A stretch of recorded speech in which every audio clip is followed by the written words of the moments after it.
Ghanaianized, but not abandon English because of something that it represents in our minds as a colonial structure. Of course, if people don't have the ability to express themselves fluently in an official language, it is no indicator necessarily of their ability to perform a job, and particularly a job of the sort of fisheries and aquaculture, which is to do with a lot of hands-on work with the people engaged in the industry. There's a lot of structural change that is happening in the industry with the construction of a swathe of new fish landing sites and fish processing facilities up and down the coast, not the least of which is the Jamestown harbour development that we've got going on not too far from where we're standing in the Asaase Road studios. Those are kind of get your hands dirty type work. They don't depend on your ability necessarily to speak very fine English. I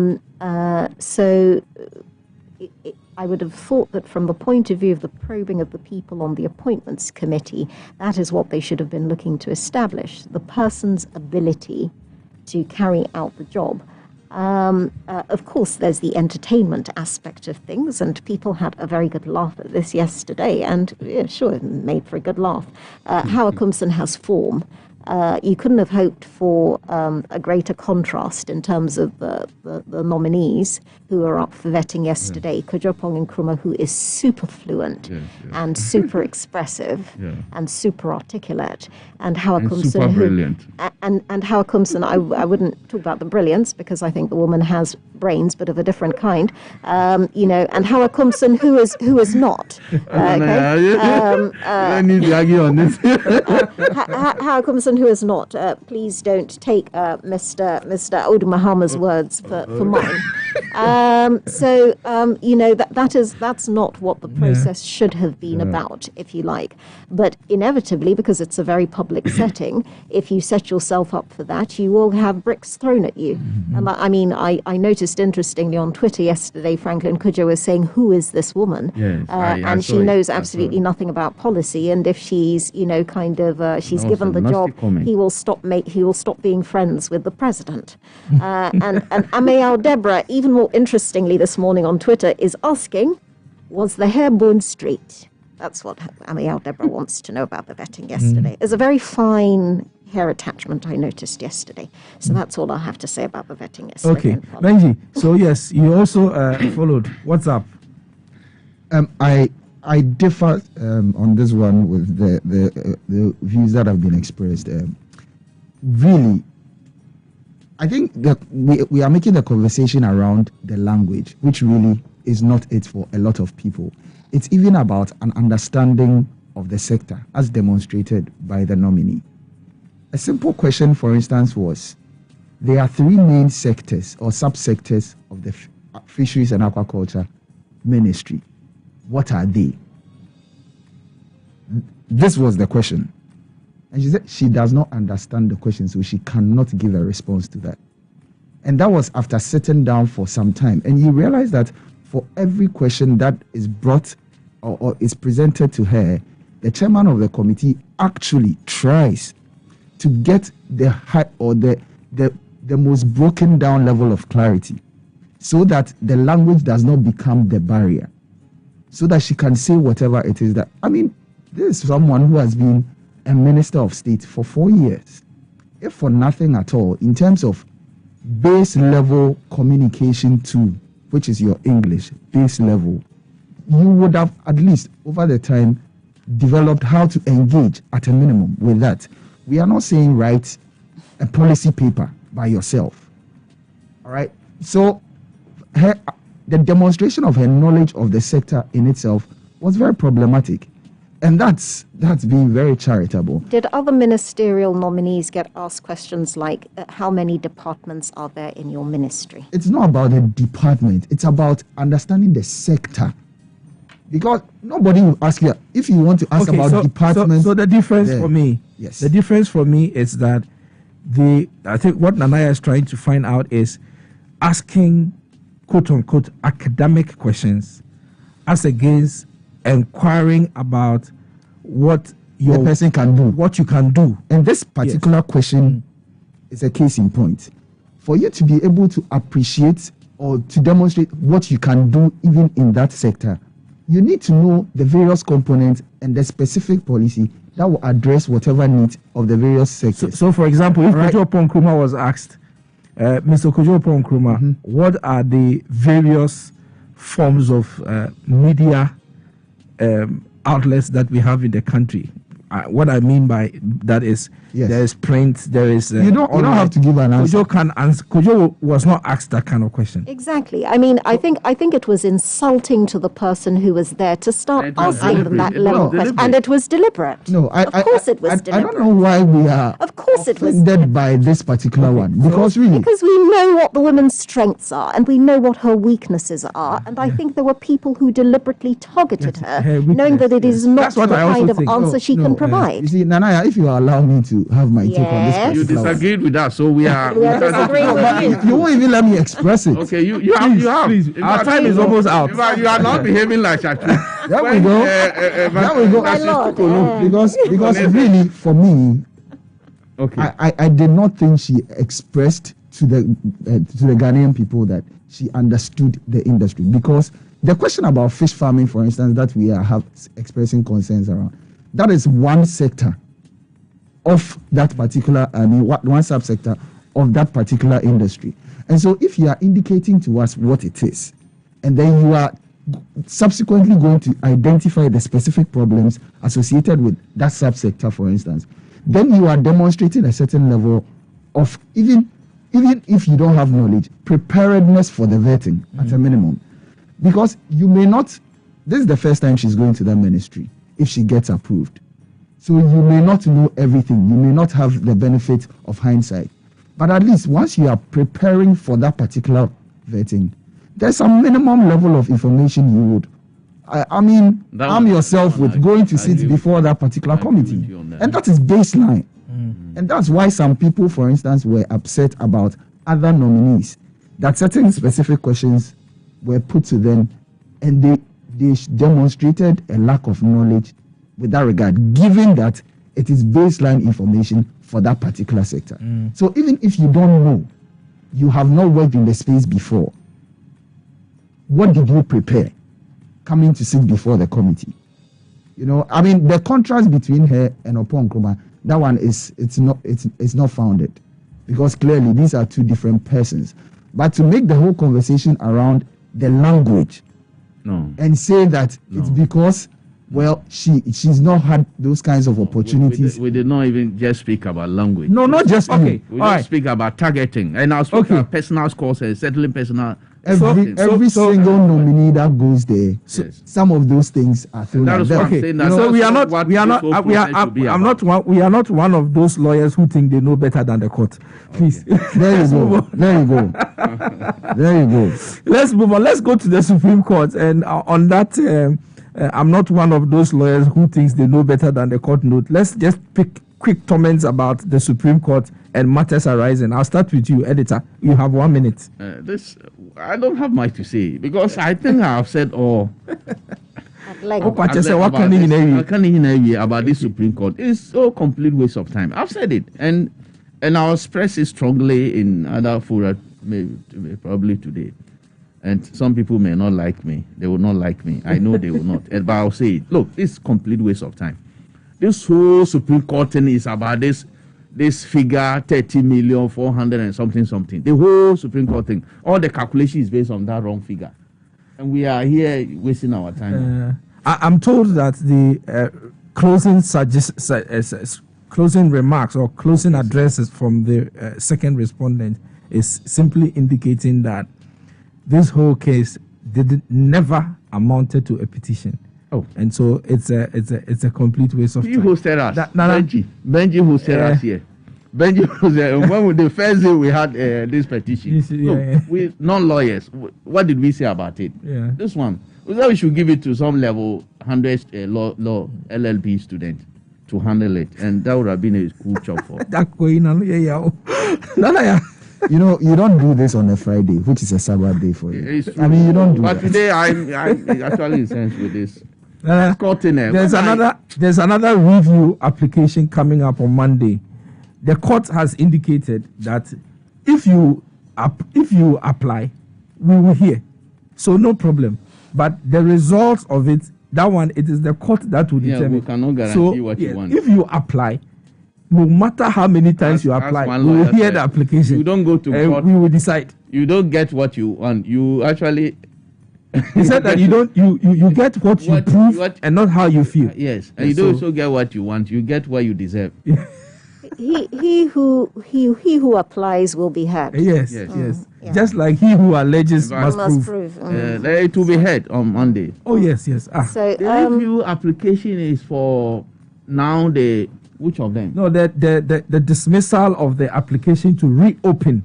Okay, his case. My goodness. Yes. So okay, now it's for the reopening. And then trust me. Against the dismissal trust me, when the court gives its final judgment, which I'm expecting to come up in the coming week between Monday and Friday. Judgment? Yes, of the election petition. The petitioner. It'll be that swift. They won't take a bit more time. So they are going to set date on Monday. Set the date on Monday. And how long will it take? It will not take to write a judgment. Yes. They write a judgment overnight. Okay, they will sit over it. But they'll be writing. And then they look at the other one. The last one. The last one they did was 12 pages. They wrote it overnight. 12 pages. So and then they'll issue reasons, more detailed reasons later on. In fact, this election petition, they will give a reasoned judgment. It will not just be something that there are 5 issues. The spokesperson. No, there are 5 issues that they've set down. Yes, I know. It's very simple. Yeah. The court is going to address the 5 issues. Juxtapose it with the reliefs that you, the petitioner, wanted. That's all. Okay. So it's on the face of the record. You can tell. Well, it will be a balanced judgment, and I hope that if there is constructive advice to come out of this process, because the legal counsel for the petitioner seems particularly intent on pointing out what it sees as procedural weaknesses on the part of the Electoral Commission.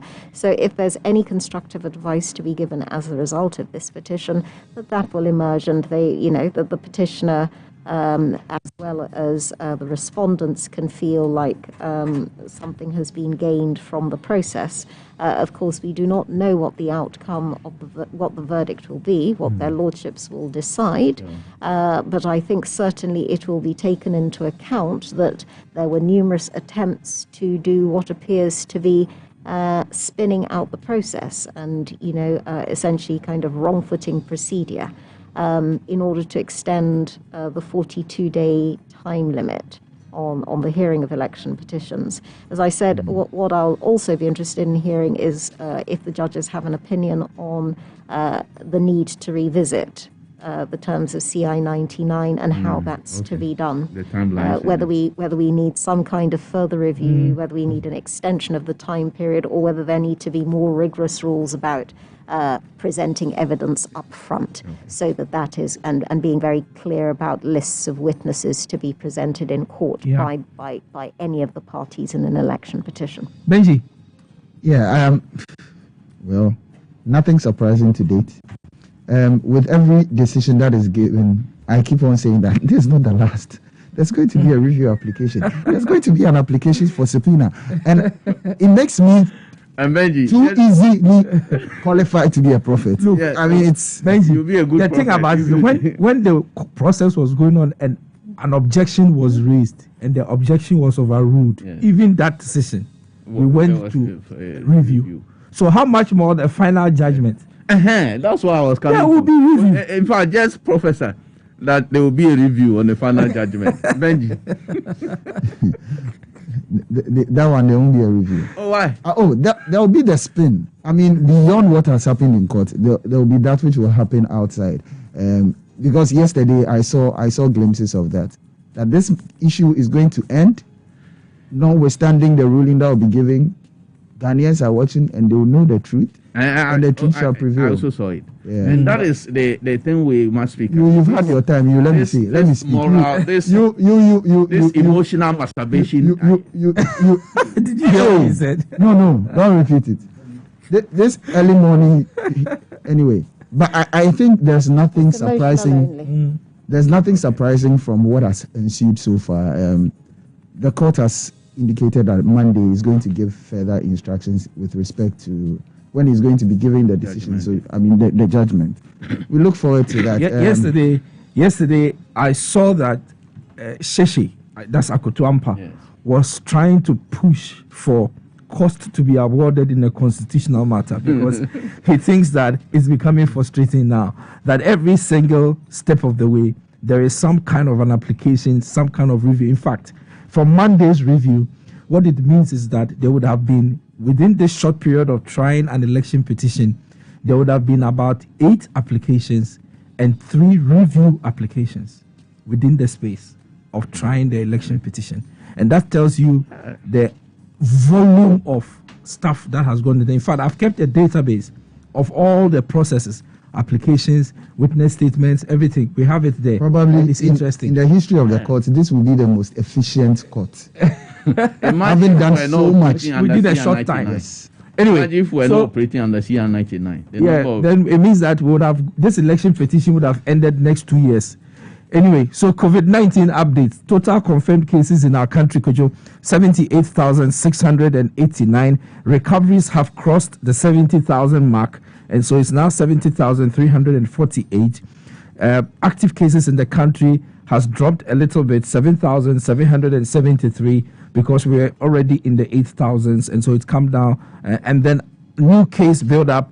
We've jumped down from the 700s. We almost hit the 800s. We are now at 418. So what it means is that if we continue respecting our COVID-19 protocols, we should be able to drop these figures so low that we will achieve our target of 0 active cases in our country. Again, the death toll has risen again to 568. So the death toll now stands at 568. Today, we are told that government is going to be announcing its plan for the COVID-19 vaccine rollout in our country. We hope that we bring those details live on our network. And so let's keep respecting the protocols. It's Friday. Have a very good weekend. Kojo, we'll yield back to you. Thanks very much. Yeah. It's great to have you here at this time, and it's great to also see your backs as you leave. In fact, far more relevant is you leaving. Uncle K, today they bulldoze their way through. I'll have my day in court. You'll be pleased to know, Benjalenial. You're still there talking. I don't understand this you'll be pleased to hear, Benjalenial, that Joseph Kujo on Facebook says, "Young gentleman, you have my respect." And he said we should stop bullying the young champ. That's right. And there also there's other comments, including the fact that he's always late, and young gentlemen should not be late. Okay, that one day you didn't read that. I was trying to look on the bright side of life. She said, no, it's here. I was trying to look on the bright side of life. me, my own Kosada. Thanks very much to the team as always. Custodian newspaper editor Awudu Mahama joined Wilberforce and Benjilo and Nanea to have a look at what's happening in the papers. Obviously, there's a lot going on, and it's the end of the week, so sometimes more to be said. Can't say the same for sports, which has been downhill ever since VAT got involved. Everything was fine until value-added tax decided that he was going to be a sports commentator. In fact, I want to know, why did you decide to become a sports analyst commentator? What happened? You can take a minute to do this and not 5. I wouldn't say it was a decision. I think it came to me naturally. It came to you in a flash. Yes. On your way to Gethsemane or Damascus. A chore. Coming up next, the sports update with Victor Chutamaklo. 0.5. This is Sports Now.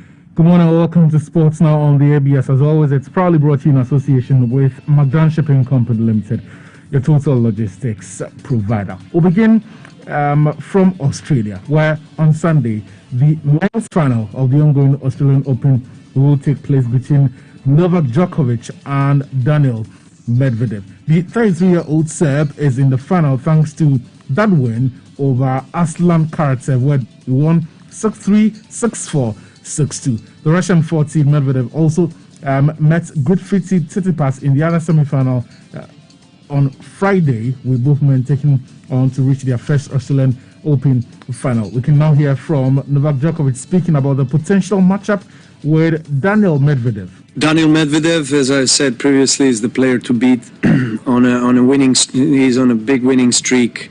He ended up the season in best possible fashion. I mean, winning quite comfortably actually against top players, against myself in straight sets in London, and he just has improved a lot. I mean, he's has a big serve for a tall guy, moves extremely well.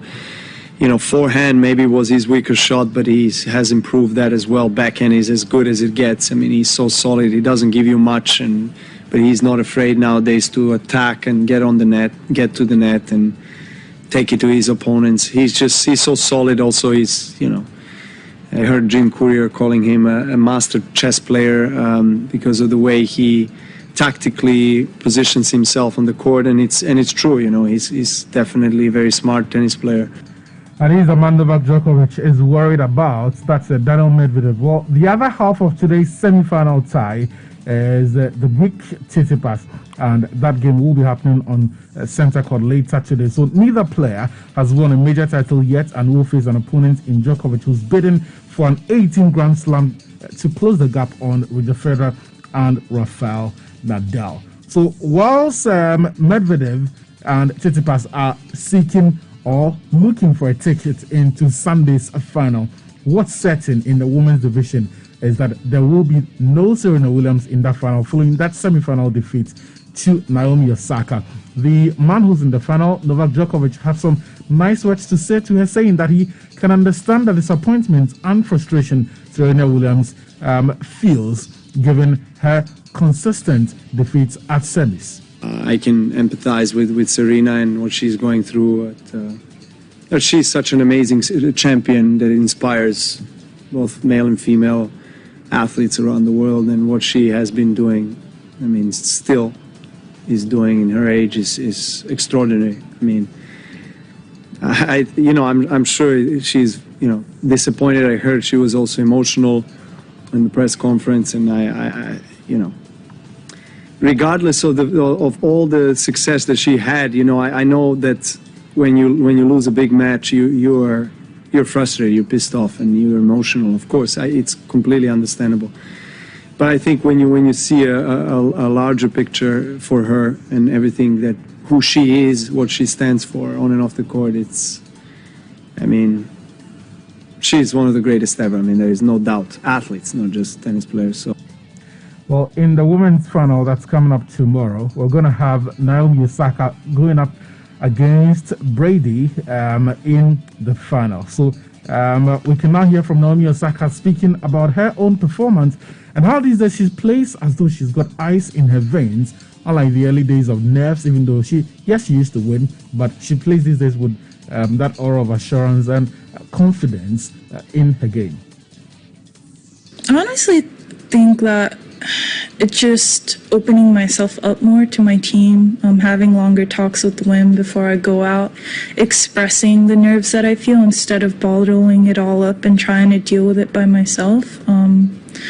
And I feel like just being secure in myself as a person, and knowing that, the people that I love will still love me, like my family won't hate me because I lose a tennis match and stuff like that. Quite simple, eh? So Naomi Osaka is taking on the American Karolina Muchova. And remember that for Jennifer Brady, she came past Muchova 6-4, 3-6, 6-4 to get into Saturday's final. An interesting matchup that should be between Jennifer Brady and Naomi Osaka tomorrow in the women's final.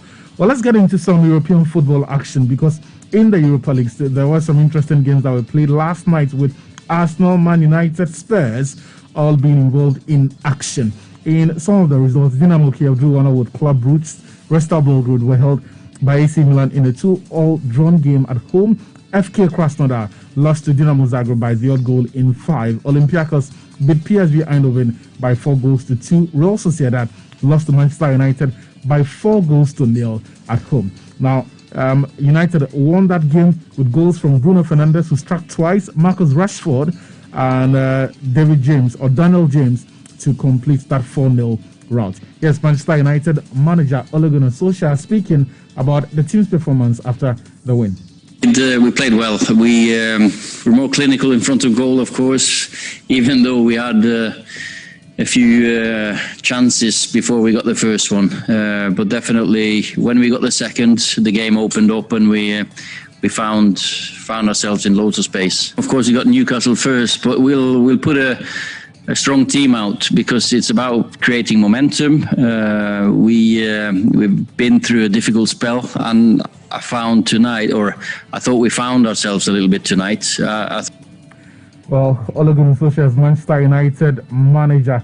The other games that we saw last night, Sporting Braga lost to AS Roma by 2-0. Leicester travelled to Slavia Prague and were held by the home team in a stalemate. And we have Tottenham Hotspur also beating Wolfsburg by 4-1 in that tie. Young Boys beat Bayer Leverkusen by 4-3. Arsenal drew 1-0 with Benfica. Red Bull Salzburg lost at home to Villarreal by 2-0, and Granada, they beat Napoli by 2-0 in that particular tie as well. We can now get back home in Ghana, but first start from Mauritania, where the Black Satellites of Ghana are taking on their Moroccan counterparts in their second group game of the ongoing Africa Youth Championships. The Black Satellites won their first game, beating Tanzania by 4-0, and will be looking to seal qualification into the next round with a win over Morocco. Here's head coach for the team, Karim Zito, says that even though they expect a quality opposition from the Moroccans, they will be ready for whatever the Moroccans throw at them. We are technically sound, both teams. So to me, it will be an interesting game. And then again, everybody wants to qualify. It means the winner has qualified automatically without playing the third match. And everybody wants that. So you want that, we also want that. Whatever they will bring on the field of play tomorrow, we are ready for them. So that's Karim Zito speaking about the team's preparedness for today's adventure. It's coming up 7 p.m. local time today, and we'll bring you more on that tomorrow on Team Talk. Well, let's do a bit of so more onto the national team news because the local select side that constituted the Black Stars has been disembarked, if you like. So all of those players have been released to go back to their clubs because of the Ghana Premier League games that are coming up this weekend. Now, speaking of that competition, the biggest story this week has had to be the crisis at Accra Hearts, the exits of 3 members of the club's technical team and the subsequent protest by fans of the club on Tuesday at the club's secretariat. We can now hear from board member of the communications director of Accra Hearts, Kwame Opariado, speaking about asking the fans to calm down and expresses faith that the board will turn things around for the club. We are all supporters of Accra Hearts of Oak. We all want the best for the team, from the board to the last supporter. It is because of the interest or the love for the team that is why we call ourselves supporters. The board is trying its best to ensure that whatever that the team needs, so that we'll be very much successful, they'll continue to put it in place so that we'll be able to have that, and then there'll be success for us. But unfortunately, when we started the season, we didn't start that well. Package came in, it started going on gradually well for us. It got to a period that the whole thing crumbled once again. And we don't expect any football fan to say that they are happy, especially House of fans to say they are happy their team is not winning. But I will also want to plead with the supporters that as much as the victory is not coming, let us stay together, stand firm behind the board, so that as a unit we will all be very much successful in helping the team. We'll get into the team's next round of matches, or the 5 games remaining before the first round ends, because the board member of the club, Dr. Naoto Tamaklo, has been speaking about the team's the potential to turn the corner with the next round of games coming up. But before that, we can confirm that Ediana Stars coach Pakwesi Fabin has returned to camp and has joined the team at hotel after leaving the club for 72 hours on the expiration of his contract. Papis Fabian's contract with the club ended on Sunday. He signed a 1-year contract with the club, and after failing to agree on an extension, he left Indiana Stars. But we can confirm he's back in with Indiana Stars. He's with the team in Obuasi, where they will take on Ashanti Gold Sporting Club in the Ghana Premier League. One of the games coming up. In fact, it's coming up today, the first of the weekend's game. Another game is coming up tomorrow. Brecum Chelsea will play Dreams FC. 11 Wonders will be at home to Accra Great Olympics. Elmina Sharks will play Mediama Sporting Club. Inter Allies will be at home to West Africa Football Academy. Kerala United will play Liberty Professionals. Bechem United will play Legon Cities. Asante Kotoko are not in action because, on Sunday they will be in action in the CAF Confederation Cup when they take on ES Setif in Algeria. For Hatzabok, they will be seeking to turn the corner when they play Ibusondorfs at the Accra Sports Stadium in the Ghana Premier League game. This is the first of many games that board member Dr. Nahul Tamakulu reckons the team will use to turn their corner. Certainly, situations like this, are a bit disturbing. But as I said earlier on, we've passed through such phases in the club. And I remember about 40 years ago, there was a similar thing. I have to take over the club, and we straighten things. The club get better. And I can assure every house support that we'll come out of this stronger. It won't take long at all. We have about 5 matches lined up in Accra, and I can assure you, with the sort of talk we had with the boys yesterday, and how they are now, they understand, and they do understand the situation very, very well. And I can assure you the club will just lift up like that. You'll be surprised. We'll see. On Sunday, they take on Ebisondras, and we'll see whether or not they will be able to turn the corner, just as Dr. Nahul Tamakulu and essentially every member at the club has been saying. That's the latest in sports, proudly brought to you in association with Magdan Shipping Company Limited, your total logistics provider. Asaase Radio 99.5. Don't touch that dial. We'll be right back.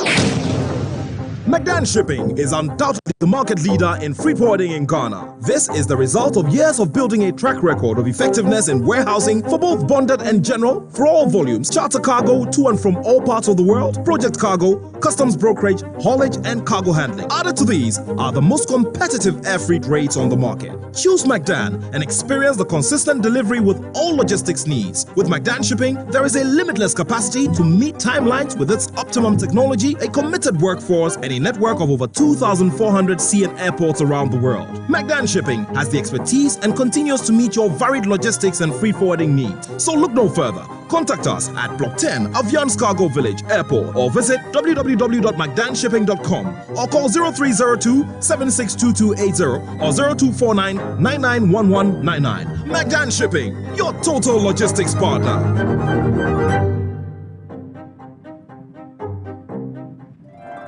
Right in the city of Accra, 30 minutes drive from the Kotoka International Airport, the Knightsbridge is Africa's first affordable luxury housing. The 1, 2, and 3 bedroom luxury apartments feature a gorgeous living area with natural illumination, a well-fitted kitchen and a master bedroom with stunning ensuite, and the perfect bathroom for you. With breathtaking views, the Knightsbridge contemporary lifestyle is the norm. It's the perfect community. 1, 2, and 3 bedroom apartments available starting from $27,500. Contact us now 0204-9508-10 or 0208-708435. You can visit us on our website at www.rehobothpropertiesgh.com or email us sales@rehobothpropertiesgh.com. In this COVID period, the mask is a must. Wait! A public service announcement from Asaase Radio. Asaase Radio 99.5. This BK Soul from Timberland. It's Twitch on the track again. Say buddy. The Asaase Breakfast Show. I dey live one life. I no get time for negative vibe. Whatever you do, them go talk. So do what you feel is right. Cause sometimes they envy. They wish to live like you plenty, yeah. But you feel your life is empty. No, forget and be happy, yeah. Make you no let your worries over you. You figure your problems big if you give somebody. Give somebody. Nobody go feel happy, you than yourself. So my body just stand up and beat up your chest. Say your problem be nothing, yeah. Your problem be nothing. You for be happy every day. Don't watch nobody and do your thing. You for happy every day. Forget what they say and go your way. You for happy every day. You for happy every day. You for happy every day. You for happy every day. Minima buy you heavy. I can't inquire about paper. In form suoni na I dream. Oh man, ya one in there. The next and any bebu o jam phone in our stress. So I rewash any move up on the picture of phone. So anana bemebu now will be Zaire. They said I better name a rebel soon share. Hey, and don't let them deceive you. I didn't think I had that almost so no. I can say a bekaya uchempo drusi. Make you know let your worries over you. You figure your problems big if you give somebody. Give somebody. Nobody go feel happy you than yourself. So my body just stand up and beat up your chest. Say your problem be nothing, yeah. Your problem be nothing. You for be happy every day. No watch nobody and do your thing. You for happy every day. Forget what they say and go your way. You for happy every day, yeah. You for happy every day, yeah. You for happy every day, yeah. You for happy every day, yeah. You for be happy every day, yeah. Forget what they say. We're having a discussion about fishing. Just in case Nania believes that because she comes from the coast, she knows more about fishing than anybody else. The sea is in my blood. Oh, it's on to you. On both sides. All right. Yeah, you keep it there. Facebook has been pretty interesting this morning. Yeah. A few comments. Evangelist Eric Carruthers, JP, he came in at number 1 this morning, and he was talking about. I remember some guy. He was talking. I don't know who he was talking about. In the 80s and 90s, when Kweku Sechere was also a young guy. Wow. I don't know who he was talking about, but anyway. I think he was possibly referring to you. Well, my name is Kojo Mensah. So I just reminded him in case he hadn't picked it up earlier. Evangelist also said, go on with the vibes, bro. I'm here for you. No size. Okay. He's got a lot to say this morning. He's organizing fellow Christians to hit the streets against LGBT. Yeah. But then he uses a naughty word. You can't be an evangelist and use that kind of language. Kofi Preman. I'm worried. Is it that Chachu doesn't know the law or is leading a bad case? Okay, good question. But he's certainly pushing it for all it's worth. Kindly inform Nania, I'm the first to comment today. Oh, yo. Congratulations, Evangelist Carruthers. You right. were first out of the blocks. I am impressed. And he also says Mr. Chikata knows the law very well. And he needed some cash for something or other. I don't know what he's talking about. Yeah. Stephen Anani says, good morning. Shabo joins late and says, GBC should be dissolved. How can a whole state agency keep showcasing foreign movies and traditions? The government should terminate the contracts of all the current staff and give them their severance pay. Inform them 6 months ahead and let all of them go home. Wow. Shabo, you should know. Jim Fua and Ponsan says good morning, and then who else is up there? Oh, I don't know. She's lost. I'm otherwise preoccupied. Of course you are. Virgin Che, Mensa, Chelsea, watching you live from Akokere. Kojo Asempa, hello. Evangelist, good morning. Do you know? Oh, there's no such thing as chief host, by the way. Nania. Shabo, 700 million CDs for unused or excess gas. We are really sick. Yeah, I think we are. And then there's a comment here about expressing opinion, but don't use bad language. I don't know who it was referring to. I think that was Asaase Radio. Okay, so we apologize for that if we did it. Sorry about that. No. It's Asaase Radio responding to Evangelist Carruthers. Oh, okay, not to. Sorry. Oh, okay, got it. Joseph Kujo has a comment about making sure that everything is investigated, not just a condemnation of Hawa, but Opong Nkrumah talking about 82%. That should be investigated as well. Did he used to work at the Finnish British Council or something? Yeah? I'm trying to find out how I happen to know him so well, but can't figure it out. Where? Oh, my goodness. Who's he talking about? I don't get it. Yeah, Evangelist Crothers. Seen. Got it. Good morning, Stephen, says Stephen. That's you, isn't it? We're surely behind the minister. Opong Nkrumah against this, whatever. Bad language again. Shabo. As a Christian, have you been able to follow all the 10 commandments? You have committed so many sins, and you are here or there complaining about the only sin of some other people. Interesting comment, an interesting way of looking at the whole LGBT question. Was that one? Eunice Champama, are you there yet? No, I'm not. My comments aren't displaying the ways yours are. My goodness. I don't understand why the petitioner keeps applying for review when the rulings have been unanimously. Yeah, we got the point. Yeah, but you see, that's the law, isn't it? It allows you to do that. It allows you to ask for a review of something you're not happy with it. Shabo. He's doing us good by testing the laws. It's good. We grow as a country by testing some of these laws. Joseph Kujo.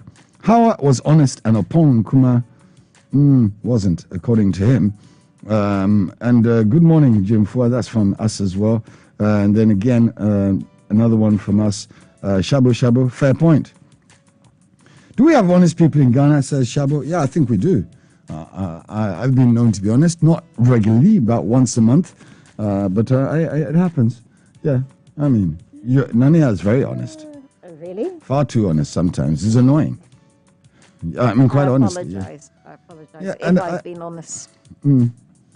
There's some comments about Hawa and she was good in her way and those kind of things. We don't want to get into the Hawa herself as a personality, but we're talking about the role or the job that she's going to be doing. And if we stick to that, it'll be helpful. Because one is not going to condemn who Hawa is, because we don't know enough to do that. If she's a dishonest broker and she's been out there being extremely annoying and totally, non-professional, everything she's done or anything like that, then we'd have something to say.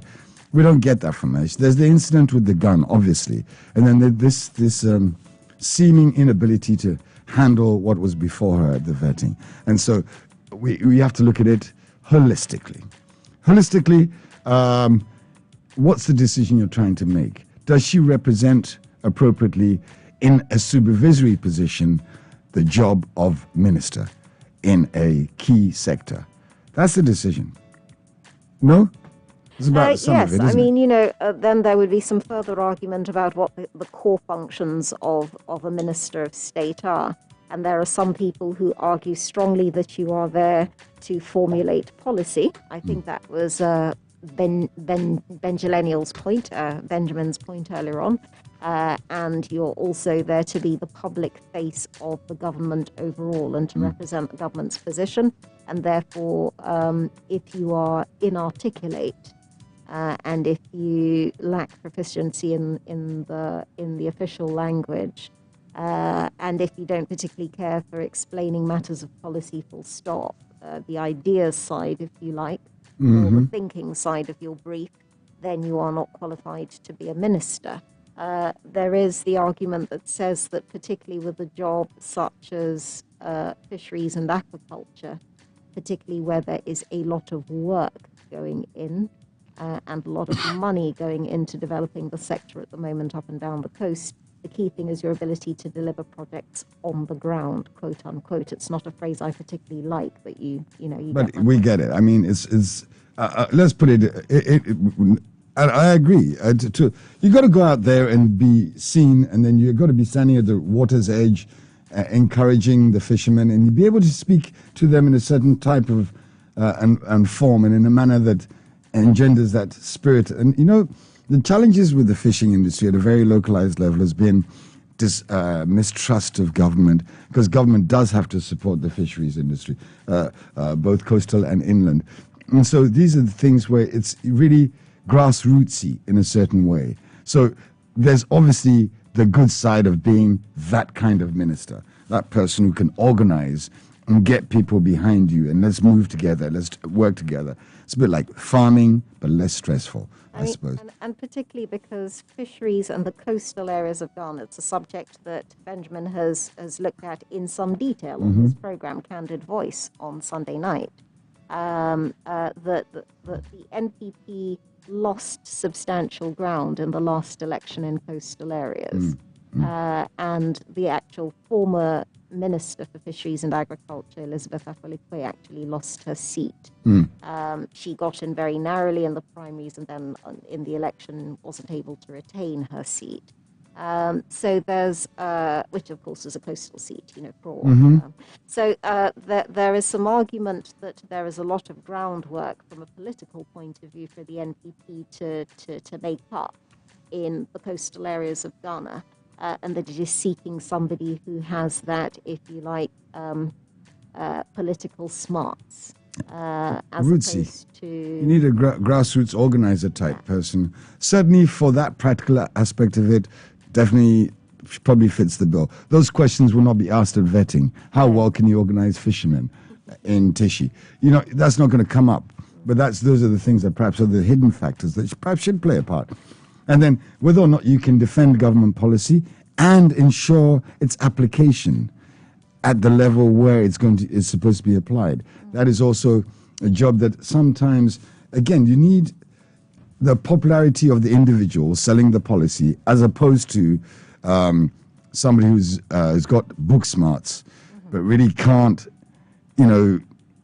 the audience. They haven't got whatever. No, you don't turn up with a bow tie at 5 o'clock in the morning to reel in a net, do you? We were just talking earlier on off air about past fisheries ministers, and I was recalling the blessed Isaac Edumadze. And Mr. Aquinas as well. And I was saying, with Mr. Aquinas, he went out on boats. And he actually narrated a story where he'd gone out of the boat and gone fishing with the guys early in the morning. And that's the kind of person... I don't know that it's a bad thing or a good thing. I'm simply saying that in certain sectors, there is a defense for the more hands-on than there is for the... I know the amount of feed required by one tuna over a specific period to grow to the length and breadth that is required before it can be fished. The scientific and policy. Yeah, and whether or not the tuna factory in Tema is producing at the volumes and quantities that are required and using fish from properly harvested waters. And I think you've got to strike the balance.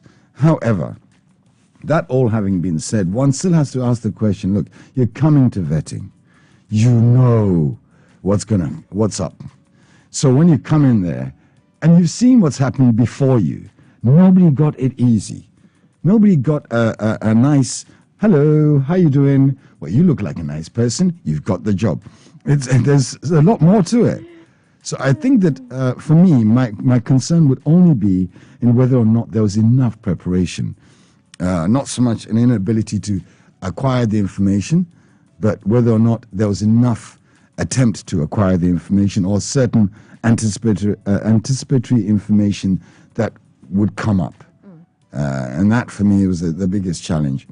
I'll be interested to see what, if Howard Kumson is given the nod and goes ahead and, becomes the Minister for Fisheries and Aquaculture, what her approach will be to dealing with the fishermen directly, because I believe we've had the chief fisherman of one of the areas within Greater Accra on the ABS in the past, talking about the whole business of the pre-mixed fuel distribution, which is always a huge point of contention because it is a business that is controlled by middlemen and is always the subject of accusations of political manipulation in the lead up to an election, any election.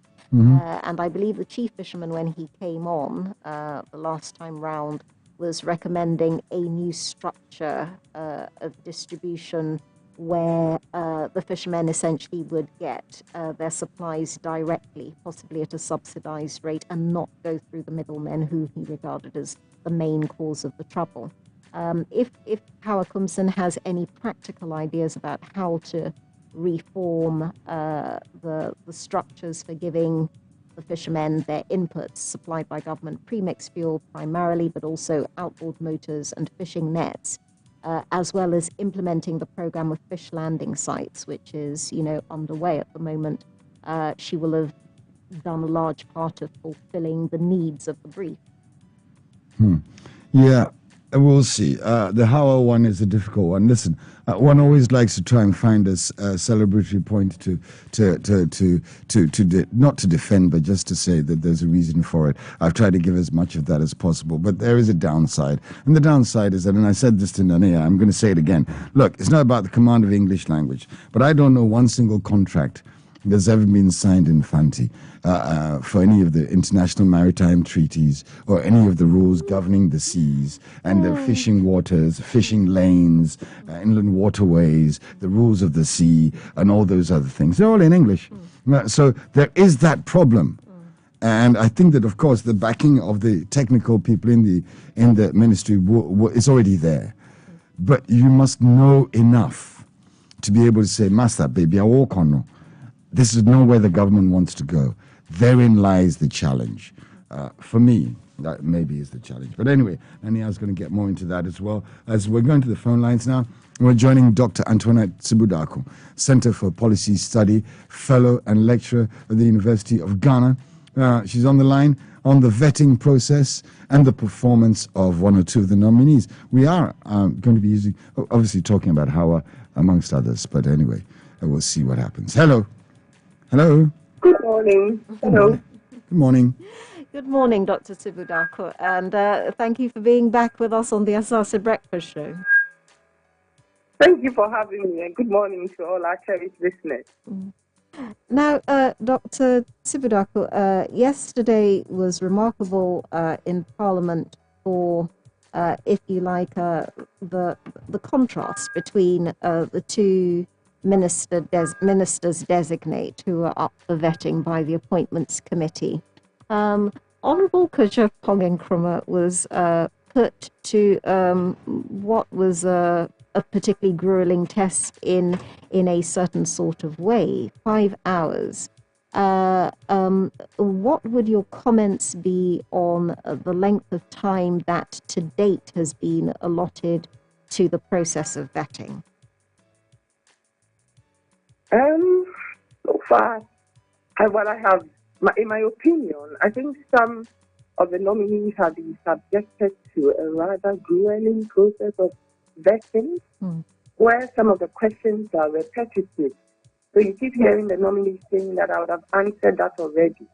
And it brings up the question if the Appointments Committee comes with a pre-prepared list of questions where, irrespective of the fact that the nominees have already discussed the issue, they still find ways of bringing it up, or it is more about the fact that the appointment committee, the members, the honorable members there, would like to put pressure on the nominees to see if they are given conflicting answers, and that's why sometimes the questions are repetitive because they ask it in different ways and forms. So I think generally, that is what is causing the long time for some of the nominees.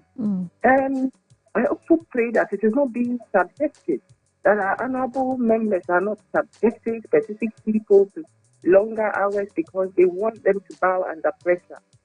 For me, the length of time that the Honorable Kojo Pong-Nkrumah has to go through was long. 5 hours. He's a minister for information. He's a minister designated for information. He has had that position for a while. And I think he did very well in defending what he had done and what he plans to do for the ministry. But are we mistaking a sheer ability to endure under the gaze, the public gaze, for ability to perform a job? I mean, the fact that Honourable Kojo Pong-Nkrumah has the eloquence and the powers of focus and concentration to submit himself to 5 hours of vetting and give a pretty much flawless performance is not necessarily an indication of his ability to administer a department, a government department, is it?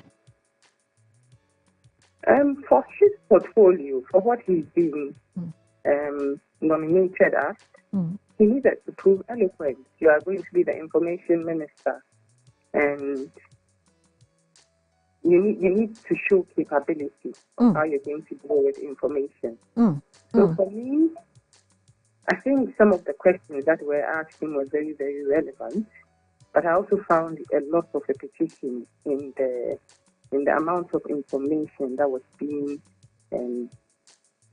gathered from him, or if you want to say, I found it a bit like an investigative vetting.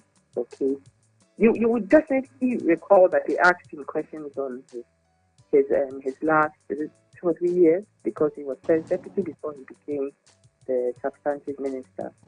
And a few questions that they asked him were about when he was deputy, a few of it was also about when he finally took the full role. But I think that going forward, a lot of the questions should have been geared towards what are you going to do? It is not to say that what the person has done is not a mark of excellence or mark of achievement. But I also think that the next 4 years matters a lot for the country. So it is important that we try to look a bit at what will the person do in 4 years. Let the person prove to you that in 4 years, the mantle that is going to be handed to them, they are capable of doing it. Instead of us concentrating so much on what you did in the 4 years, it becomes a lot like an investigative piece, or a bit more like you are facing a Jew. If you get what I'm saying. Yes, I do. But is that not typical of all ministerial or government minister level type vettings? I mean, we've seen some fierce scrutiny of candidates, for example, before the U.S. Houses of Congress, when their secretarial nominees come up for vetting. And particularly if somebody has already served in the brief, you would expect that their record would be scrutinized, wouldn't you? Obviously, your record will be scrutinized, but does it have to take 3.5 hours out of the 5 hours to scrutinize your record, and then just an hour and a half to now talk about what you do in the future? We need to balance it. You understand what I'm saying? Because I think that for us, we have a long way to go. We have a development agenda that we seriously want to pursue. How do we want to go about this? So for me, I would have thought that, okay, for information, what do we want to do to that ministry? Going forward, what do we want? What do we want out of that ministry? I think that's what we should have been a bit more emphatic about. What is he going to do to make sure that in 4 years, definitely you would have to be accountable for what you did in the past. But going forward, what are you also going to do? I think we need to have a bit more emphasis on what we should do. And if I can bring back what we then, the vetting process of the Honorable Sarah Asaase, I think that was a very short vetting process. And we are asking ourselves that what do we want from our gender ministry? Did we discuss all of that? Is that perhaps because the gender ministry is not seen as important? I'm sure that there was a lot of comments and feedback on it, and I don't think it's because the gender ministry is not seen as important. But I also wonder, is it because she's a new minister? She's a new minister for the sector.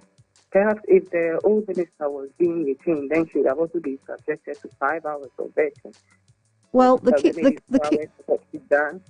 Yes, the curious thing about Honourable Ajasafa's vetting was that in advance of the vetting taking place, there was much thunder emitting from the NDC side of the House, suggesting that she would be subjected to rigorous scrutiny because she had, in gender activist terms, no obvious qualifications for the job other than being a woman and a woman who's versed in the law. And yet she was given a vetting that, as you said, took so little time, and there was talk about making allowances for the quote-unquote medical circumstances of her case. Maybe the medical circumstances of her case is what appeals to the Honorable Appointments Committee.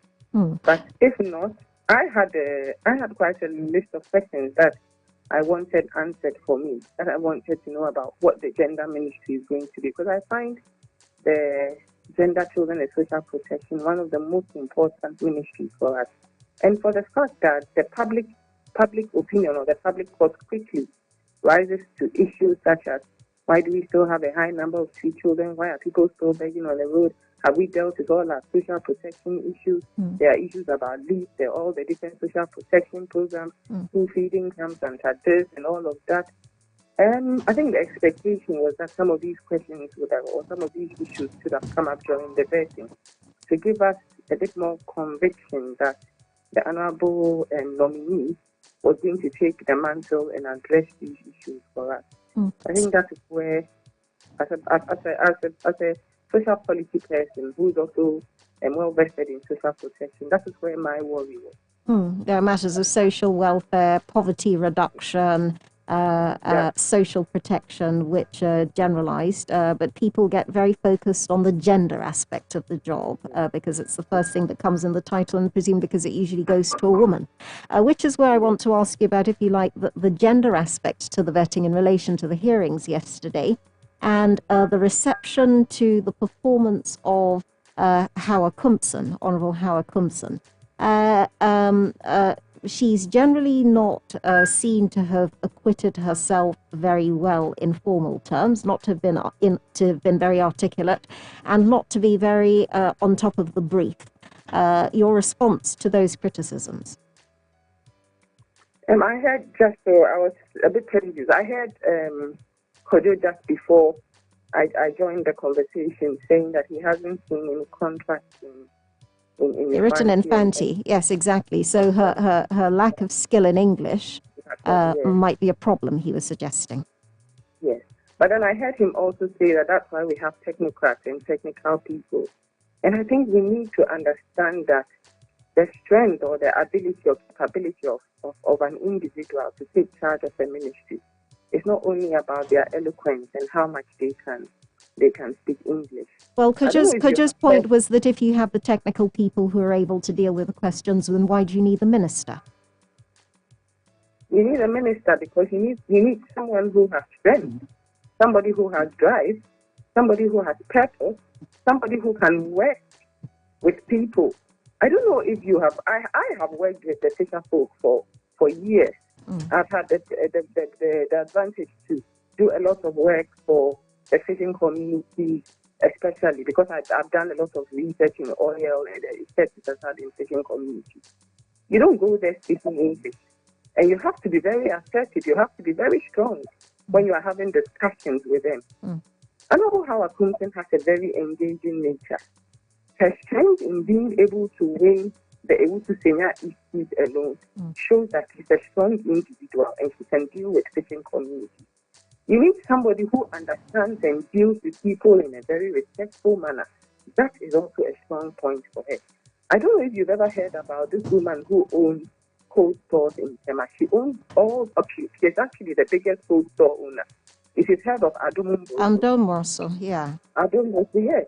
She used to sell fish on the table. If she tells you her life story, you know, 5 years ago, she was given an honorary PhD at the University of Ghana. Yes. I was there at that ceremony. She's an amazing woman. Can we start to look at a nation that recognizes individual achievements and contribution to industry and growth of the country? Let's look at her achievements when she was delivering dams. She was delivering all those projects and assessment special initiatives. Let's try to have the mindset of the president when he nominated her to take care of that sector. The fishing industry is bedeviled with so many problems. And the issue is not about a minister who is eloquent. No, it's about a minister who has force and drive, who sees that projects are done to the finish. You see, there's dwindling stock, there's issues. I see how Kumpson as a strong person who can deliver. Can we hand her projects in the fishing sector that turns around the fishing sector? We can come back in a year or two and start to evaluate what she's doing there. Then we can say that, okay, her eloquence is not here, okay. But as of now, I think it's very, very judgmental and prejudiced for us to say that because she is gypsy, she's not speaking English or she cannot run the ministry. That's my opinion. Yes. Perhaps finally, the point there was that she also prepared not to care particularly that she would be seen as not having prepared for her interview. she was prepared.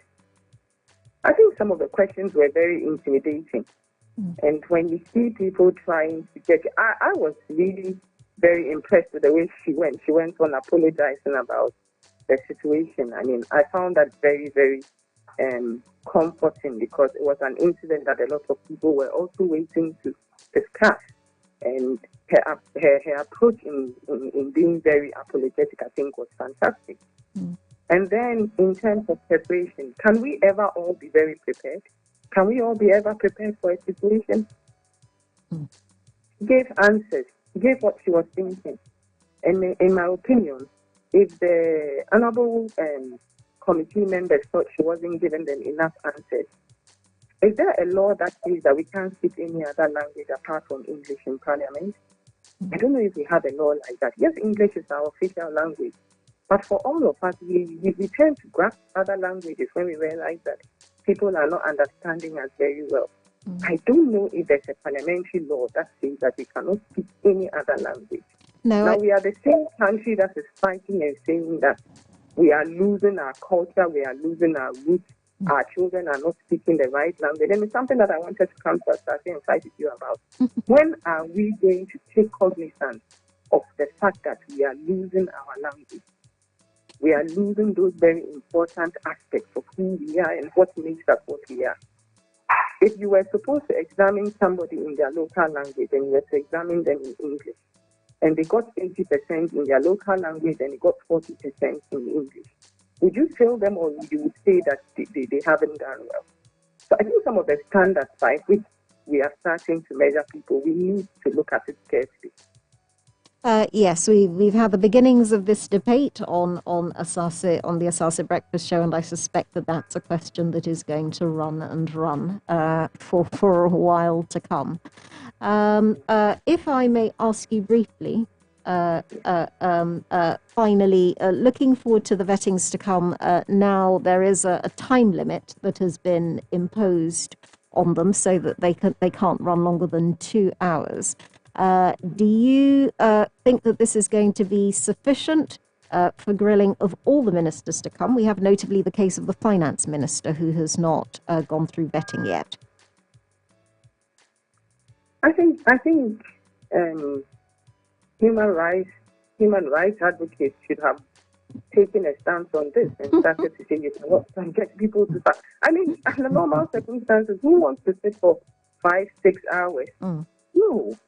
You know, and I mean, irrespective of health conditions, we all have different circumstances in life. I wouldn't want to be subjected to a 3-hour.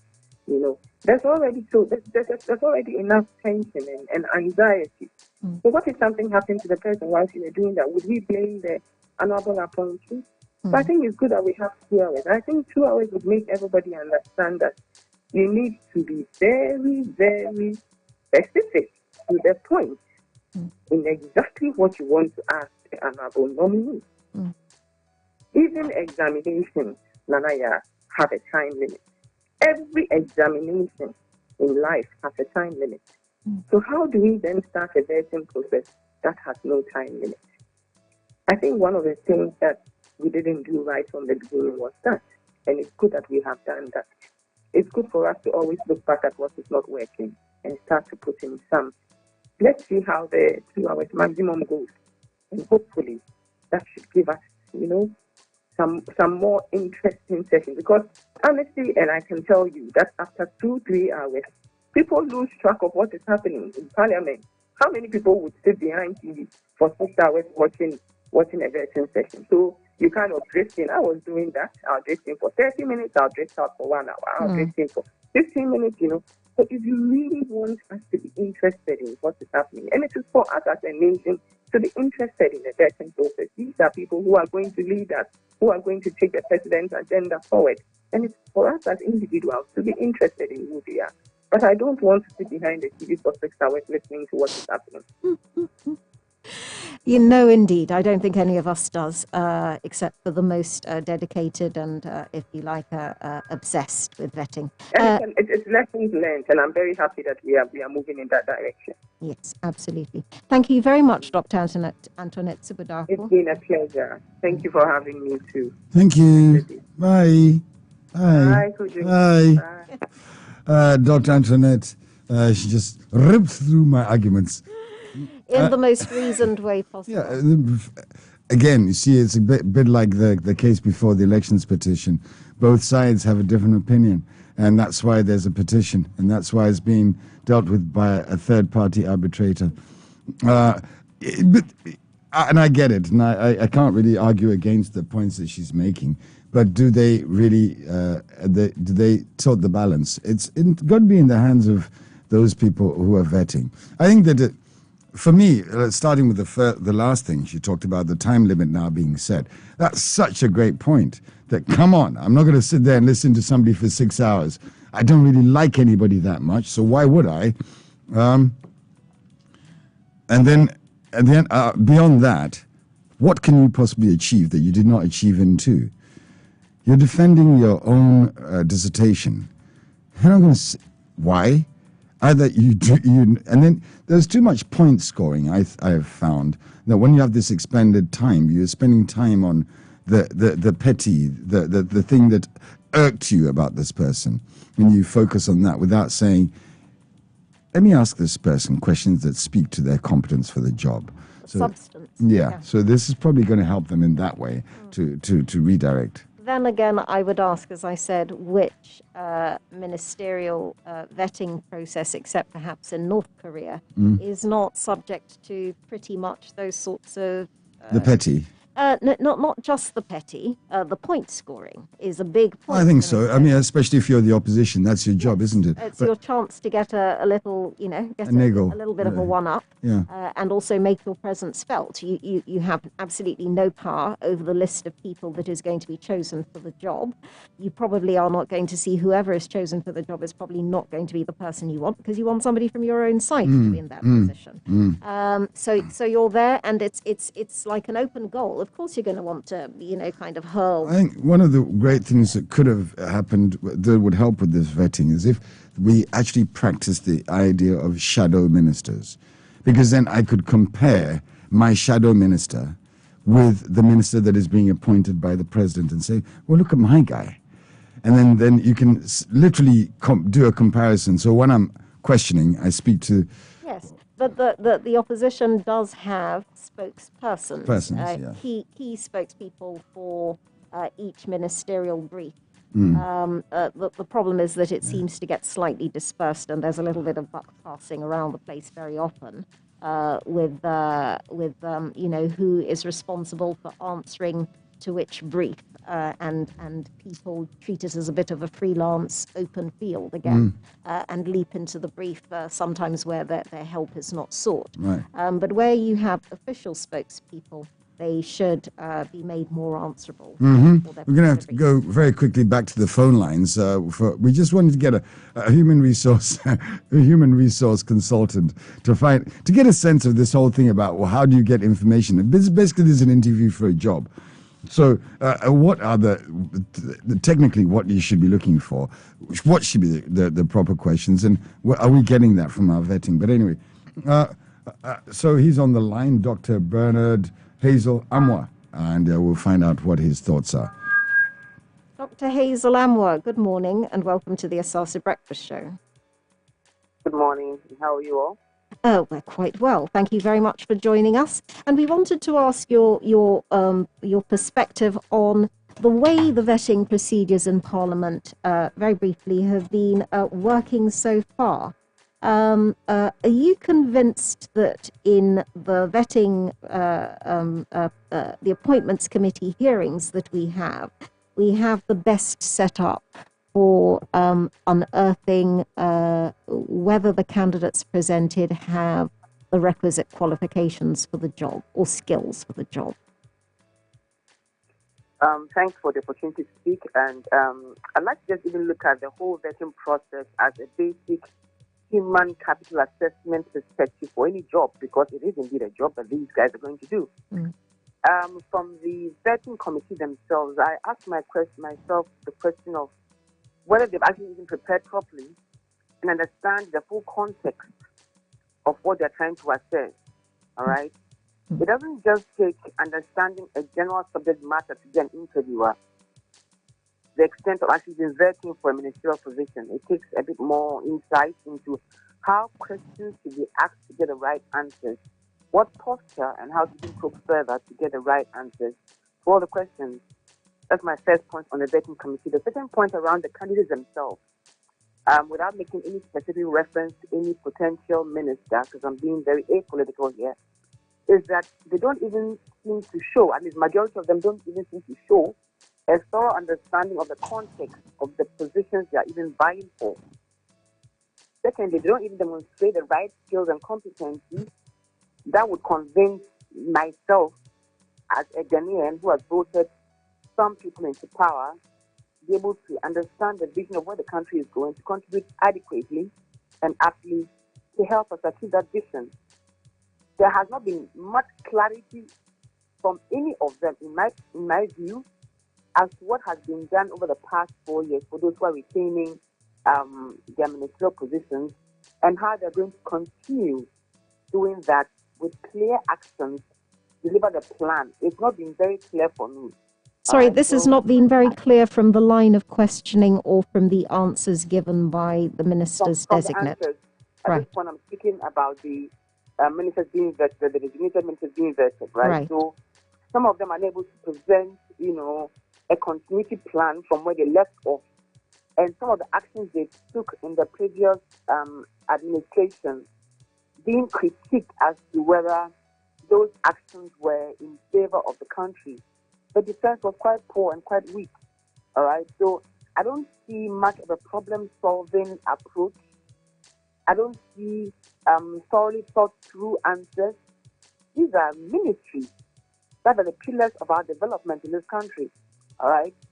Yesterday there was a lot of information on social media about a command of English language, about one of the ministers who was designated to be in the vetting box, right? Without making specific references. Some people think the language is not an issue, but indeed language is an issue for a country like Ghana. Our main language of communicating to the external world, even within our country, is English language.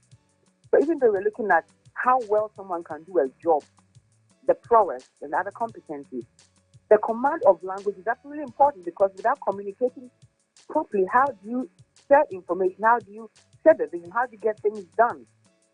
So I think a certain minimum proficiency in English language is non-negotiable, all right? So these are very key considerations that I would humbly suggest are taken into consideration preparing for taking August, assessment from both the vetting committee and the people who have been vetted.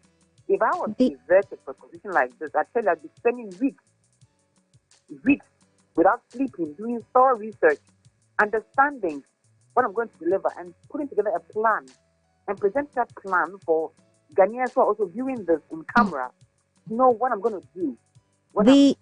Sorry to interrupt you, to interrupt you, Dr. Hazel Anwar, but the argument about fluency, articulacy, and eloquence is that you then get inevitably a government dominated by talkers.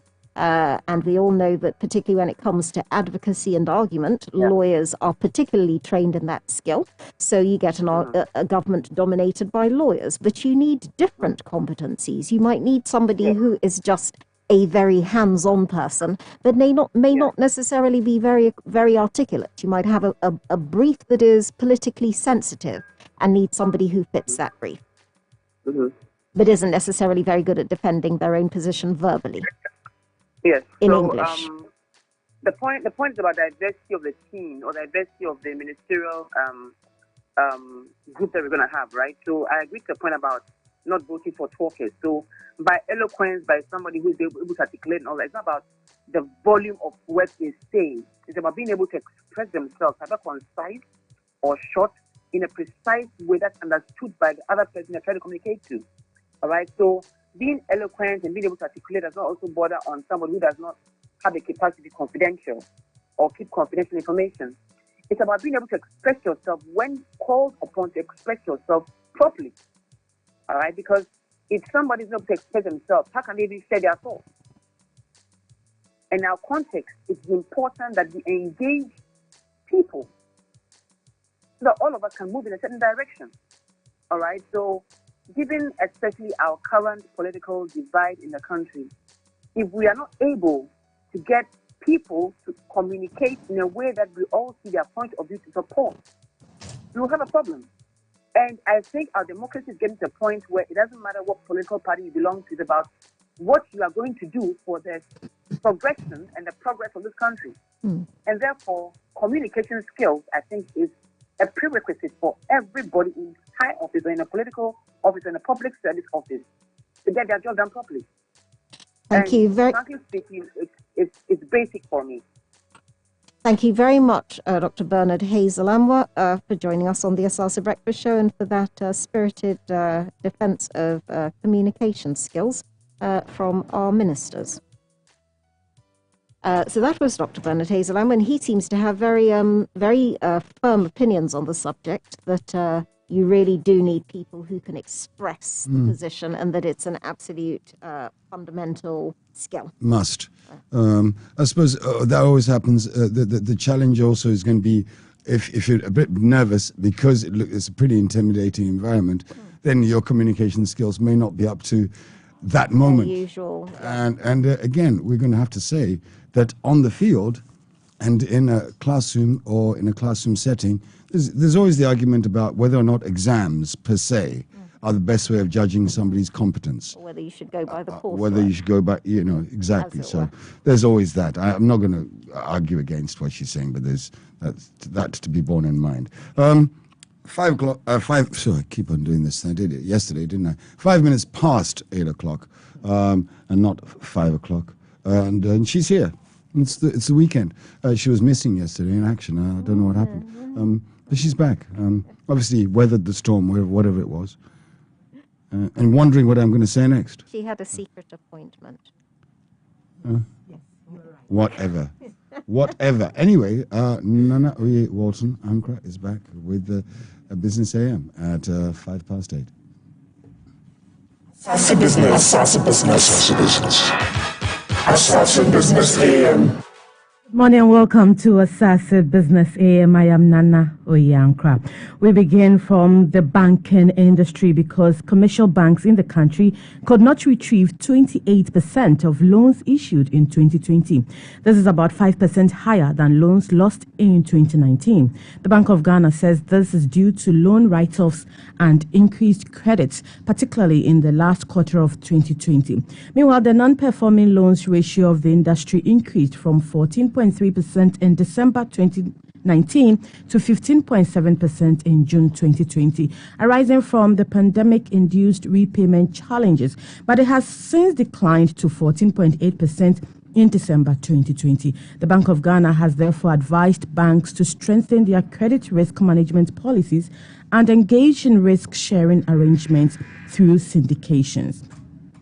While the Bank of Ghana also says the banking system is better placed to absorb crisis and provide the financing needs of the economy despite the coronavirus pandemic. This, the central bank says, is as a result of the reforms, including the recapitalization of banks introduced some few years back. Now, speaking at a webinar organized by the Ghana Bankers Association, Governor of the Bank of Ghana, Dr. Ernest Addison, said government was also swift in putting in place measures to mitigate the impact of the crisis on the economy. To the fisheries sector now, and Fisheries and Aquaculture Minister designate Hawa Kumsin has assured of uninterrupted distribution of premixed fuel in the country if approved by Parliament. Now, the distribution of premixed fuel across the country has been surrounded with lots of controversy over the years. Fishermen persistently complain about the diversion of the commodity, leading to shortages. This eventually affected price of the commodity. Responding to answers from the Vetting Committee of Parliament, the Minister designate said she will ensure a strict distribution of the fuel when given the nod. we've heard a lot about the issues of pre-mixed fuel, fishermen, the right people are not getting it, or it's being diverted one way or the other. And Mr. Chairman, I know very well that improving on the Vice President in collaboration with the Fisheries Commission and the former minister have tracked the vehicles for the distribution of the fuel. Mr. Chairman, when I get the nod, I'm going to take it from there and make sure that this premise will be available for all fishermen at the fishing site to do their fishing. On supporting fisher folk with financial support, Madam Hawa Kumsin indicated plans to liaise with the ADB Bank for extension of funds to fishermen. Mr. Chairman, through the Agri-Development Bank and soft loans, we will support the fishermen. Apart from that, in collaboration with private sector, we'll have to get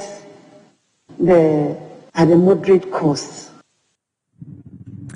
And you heard Fisheries and Aquaculture Minister Designate Hawa Kumsin.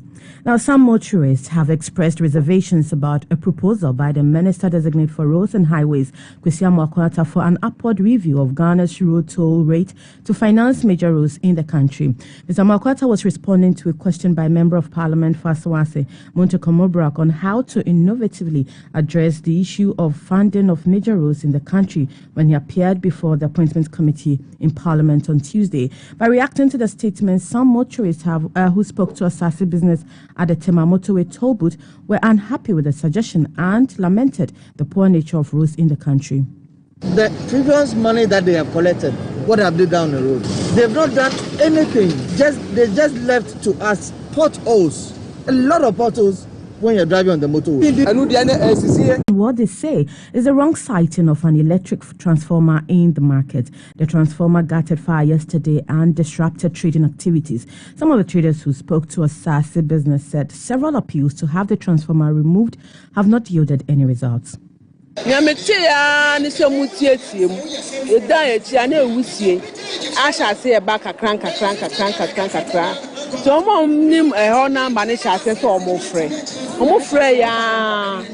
ECG number no a bit easy, but a song kakana ye frepa and chair no my de no mapa. But I know I shall say no much for a chair. I had it be a kayan quite because I free and I am whining any awarding sa. Too many in our crab buying. Any missent out the Bessie honey. No name tell the Bessie. You had a trader at the Kaishi market who is lamenting what she says is the wrong sighting of an electricity transformer in the market. Now let's go to Nigeria, where the country has exited its worst recession in decades after the economy grew by 0.11% in the fourth quarter of 2020. And that's according to the latest computation from the National Bureau of Statistics. Now, Nigeria slipped into its latest recession in 2020 after two successive quarters of negative growth. No, thanks to the novel coronavirus pandemic and a slump in the global price of crude oil. But things are beginning to look up again, it appears, and however, it is marginal. Peter Tebiga joins us with activities on the trading market. Thursday's trading session on the Ghana Stock Exchange ended with total volume declining by 88% comparing to midweek's trading session, as a total of 57,616 shares exchanged hands at a market value of 49,449.80 Ghana cedis. We had 6 listed equities participating in trading activity, and it ended with a sole gainer. Cowbank shot up by 5 pesos, that's 6.67%, to close at 80 pesos per share. It traded 3,500 shares as the second most traded equity. MTN was the most traded equity in volume with 52,432 shares trading at 80 pesos as well. And Go at 1 CD 51 pesos traded 930 shares. GCB traded 678 shares at 4 CDs 50 pesos, and Benzo Oil Palm Plantation traded 70 shares at 2 Ghana cedis. A look at how the city is faring this morning. For $1, you need 5 cedis, 76 pesos. The British pound, on the other hand, is going for 8 cedis. The South African rand is selling at 34 pesos. The euro is going for 6 cedis, 99 pesos. The naira is selling at 66 pesos. And the Chinese yuan is selling at 89 pesos. And that'll be it for Asaase Business AM. I am Nana Oyankra. The team will join you again at 12 with Asaase Business News at midday. Have a good morning. Asaase Business. Asaase Business. Asaase Business. Asaase Business AM. Don't touch that dial. We'll be right back. Right in the city of Accra, 30 minutes drive from the Kotoka International Airport, the Knightsbridge is Africa's first affordable luxury housing. The 1, 2, and 3 bedroom luxury apartments feature a gorgeous living area with natural illumination, a well-fitted kitchen and a master bedroom with stunning ensuite and the perfect bathroom for you.